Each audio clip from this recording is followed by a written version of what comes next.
Sen me panemme. Joo, pane vaimolle tämä. Onko se sinun? Joo. Jassu. Täytyy vaimokin jotakin. Ei se ole koteen, se on vaimo. Jotakin hätyy vaimokin.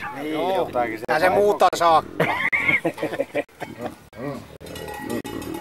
Pälle ja Ryyne jois sen poronsarvi juomaan pois yksinä. Se loppui jo eilen, se on pari pulloa. Vaimo sanoi, että kyllä se olisi hättynyt olla täysin pakoille. Mikä se on muuten vaikuttaa.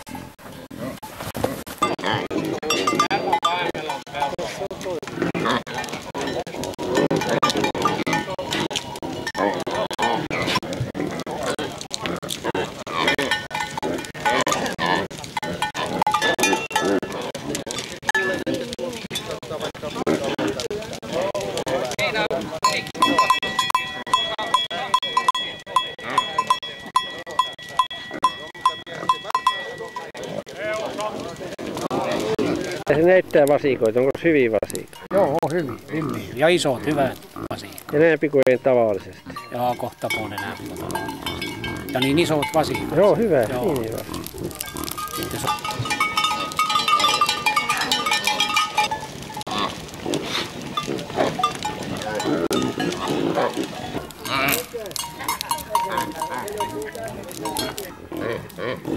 Kenen vasikka se on? Yllä Hammaström. Yllä Hammaström, Pajala.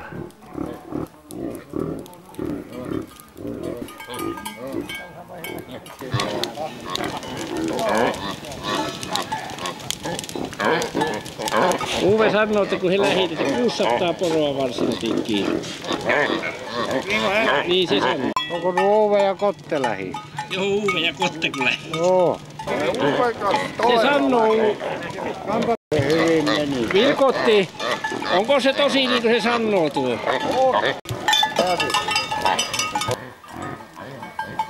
Mitä sille voi mitään?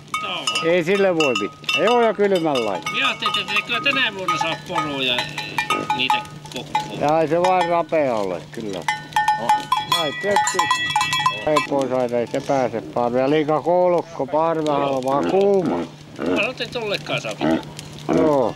Se on noita se... Ränni!